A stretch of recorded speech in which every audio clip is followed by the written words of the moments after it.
Hey chess lovers! Welcome back. In today's game, things take a wild turn with a bold rook sacrifice that could change everything. Is it a masterstroke? Or a costly mistake? Let's find out together.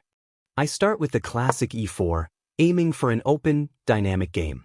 Black responds with e5, a traditional and solid choice. Both of us are stepping into familiar territory here. I go for knight c3, opting for a flexible Vienna game setup. Black plays c6, it's a slightly passive choice. I develop my bishop to c4, eyeing the f7 square, always a potential target in the opening. But then, black plays h6, a somewhat slow move. It's not immediately clear what they're preparing for. With a3, I secure the b4 square, preventing black's bishop from landing there anytime soon. Black plays g6, probably planning to fianchetto their bishop on g7 in upcoming moves. I continue with knight f3, developing toward the center and preparing to castle. Black responds with queen c7, which seems a bit early. Usually, you want to complete your minor piece development first. d3 supports my center and keeps options open for my bishop. Black plays d6, which solidifies their pawn structure, but remains a bit cramped. I castle kingside, ensuring safety for my king, while black develops with bishop g7. I played knight e2, shifting my pieces toward the kingside for a strong attack, and black goes knight f6. At this point, I'm waiting for black to castle short, so I can strike on the kingside.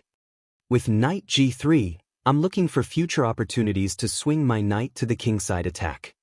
After black's knight moved to d7, I advanced b4, expanding on the queenside and preparing for a potential attack if black decides to castle long.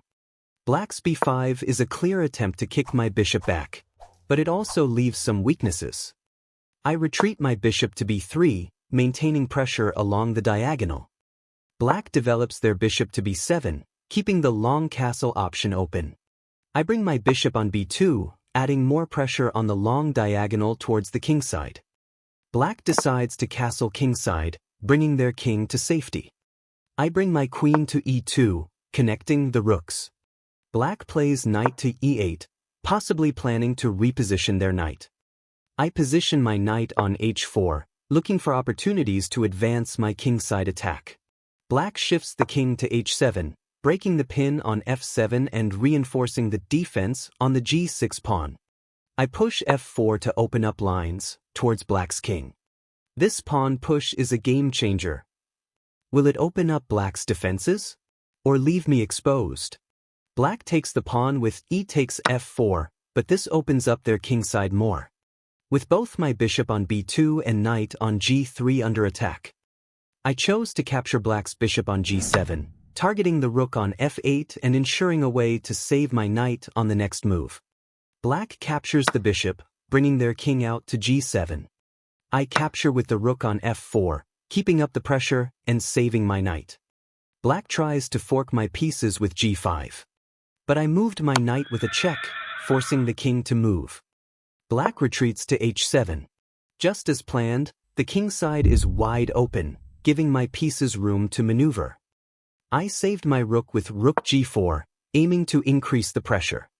Black plays knight e5, attacking my rook on g4 and trying to cover up their defenses. And there it is.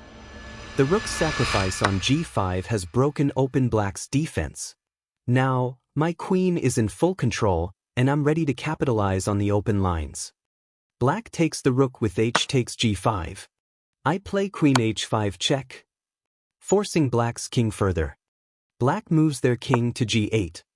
I capture with queen takes g5 check, keeping the attack alive. This is where the rook sack shows its strength. Will it lead to a crushing attack, or a missed calculation? Let's find out. Black misses the fact that their f7 pawn is pinned and tries to defend with knight g6. I swiftly captured the knight, keeping up the pressure in my attack. Black moves king to h8. The only move. Another check with queen h5 forces black's king back to g8. I bring my knight closer with a check, forcing the king further out into the open. I coordinate my knights to keep the pressure on black's king. Black moves their king to f6. The sacrifice is paying off. The king is completely exposed. I play queen h4 check, continuing to chase the king across the board. Black is forced to go e5. And finally, I finish with a beautiful checkmate with pawn to d4, trapping Black's king in the center of the board. Looking back, that rook sacrifice was risky, but it paid off. Sometimes, you have to go all in for the attack. Thanks for watching. If you enjoyed the video, please hit the like button, share, and subscribe.